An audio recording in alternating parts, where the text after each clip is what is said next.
నాయకుడు చనిపోయినా లేకుంటే వేరే వాళ్ళు ఎవరైనా చనిపోయినా కూడా ఇమీడియట్ గా యాక్షన్ తీసుకొని హత్యన ఇది ఆత్మహత్యన నిరూపించవలసిన బాధ్యత ప్రభుత్వం పైన ఉంది. కానీ మనం గతంలో చూద్దాం, మన దీంట్లో కాళహస్తిలో జనసేన ఇన్ఛార్జ్ ఆమె ఎవరు వినూత, వారి భర్త కలిసి రాయుడు అనే అబ్బాయిని డ్రైవర్ ని హత్య చేశారు. ఏమైంది అది? ఏమైనా నడుస్తాం సరే. నేను చెప్పేది ఇమీడియట్ గా ఏదైనా సరే జన సైనికులు ఇదంతా వాళ్ళు కుమ్ములాట, వాళ్ళు ఆధిపత్యం కోసం పోరాడుకుంటున్నారు. లోపల ఎవరిని చంపుకుంటున్నారో, ఎవరిని చేస్తున్నారో, ఎవరిని ఏమి చేస్తారో అనే పరిస్థితుల్లో రాష్ట్రంలో ప్రజలంతా భయాందోళనలో ఉన్నారు. అంటే మీరు నిజంగా వాస్తవం, మీరు చెప్పేది కళ్ళు ఎగరేసిన పని లేదు. ఈ రోజు ఏమి రేపు ఏమి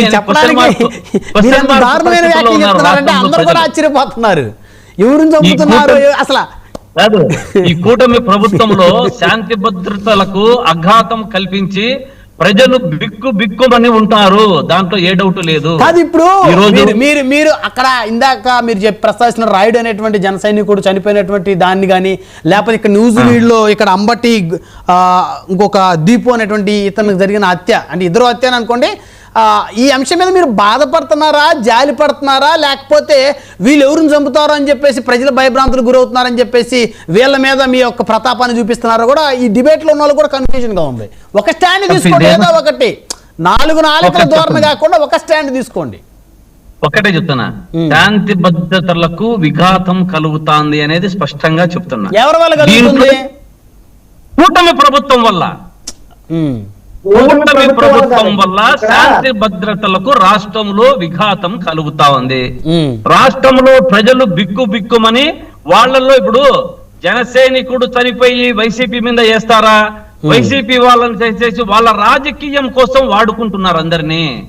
దీంట్లో ఈ రోజు రేపు రేపు ఎల్లుండి అనే పరిస్థితుల్లో ఉన్నారు. దీన్ని కార్యకర్తలు కూడా గమనించుకోవాలని కార్యకర్తలకు హెచ్చరిస్తున్నా. నేను కార్యకర్తలకు నేను మేల్కోండి ఏం చెప్తున్నా అంటే, ఎవరు పోతారో ఏమే అనే పరిస్థితుల్లో ఉంది రాష్ట్రంలో.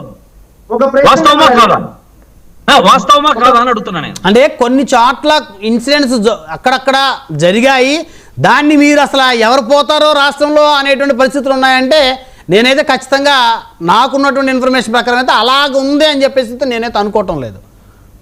అంటే మీరు కాదు, ఇప్పుడు మీరున్న ప్రాంతంలో భయభ్రాంతులకు గురవుతున్నారా, తెల్లారి ఎవరు మా మీదకి వస్తారో, ఎవరు దాడి చేస్తారో అనే పరిస్థితి ఉందా మీ ఏరియాలో? మీరు రాయలసీమ కదా శ్రీకాంత్ గారు? రాయలసీమలోనే కాదు, రాష్ట్రంలో ఎక్కడైనా సరే రోజు చూస్తున్నాం కూడా. ఇప్పుడు మనం ప్రకాశం జిల్లాలో చంపుకున్నారు, ఈ రోజు అదేమైందండి? ప్రకాశం జిల్లాలో చంపుకున్నారు కదా, జనసేన వర్సెస్ టీడీపీ నడుస్తూ ఉన్నాయి, కేసులు నడుస్తూ ఉన్నాయి. అవి పార్టీల ఆధిపత్యం కాదండి, వ్యక్తిగతమైనటువంటి వారి మధ్య నడిచినటువంటి. కానీ చంపుకున్న చచ్చిపోయిన వాళ్ళు ఏమి ఒక గ్రామానికి అట్లీస్ట్ వార్డు మెంబర్లు కూడా కాదు,